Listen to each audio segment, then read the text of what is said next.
নমস্কার বন্ধুরা। তো আজকের আমার রেসিপি হলো চিলি পনির। চিলি পনির বানানোর জন্য প্রথমে পনিরগুলোকে এভাবে কিউব করে কেটে নিতে হবে। আমি নুন মিশিয়ে দিলাম পনিরের মধ্যে। এবার ম্যারিনেট করার জন্য আমি দিয়ে দিলাম গোলমরিচের গুঁড়ো, আদা রসুনের paste, 1 tablespoon cornflour, 1 tablespoon ময়দা।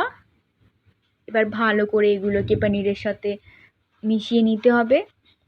কোটিংটা যেন ভালো মতন হয় সেভাবে মেখে নিতে হবে।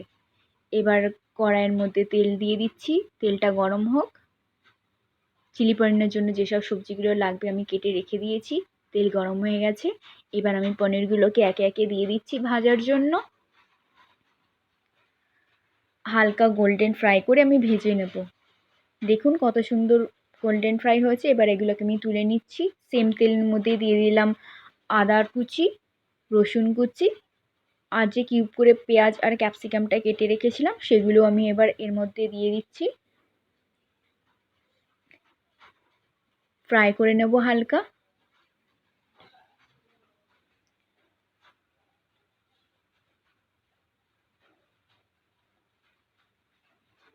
সামান্য পরিমাণ নুন দিয়ে দিলাম আমি।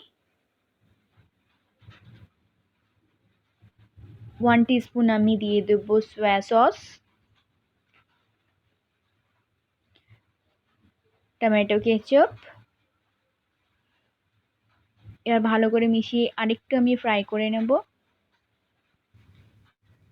এবার কয়েকটা কাঁচা লঙ্কা অ্যাড করলাম, কর্নফ্লাওয়ার গুলে দিয়ে দিলাম।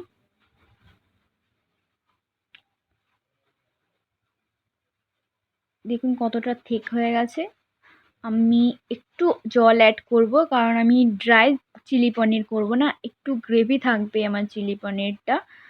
তো জলটা একটু ফুটে একটু গাঢ় হয়ে যাক। এবার আমি অ্যাড করে দিলাম এর মধ্যে আগে থেকে ভেজে রাখা পনিরগুলোকে। ভালো করে আমি মিশিয়ে নেব। লাস্টে আমি গোলমরিচের গুঁড়ো অ্যাড করে দিলাম। আমার চিলি পনির রেডি হয়ে গেছে। ফ্রাইড রাইস আর রুটির সাথে কিন্তু চিলি পনিরের কম্বিনেশনটা মন্দ লাগে না। তো আমার চিলি পনির রেডি হয়ে গেছে।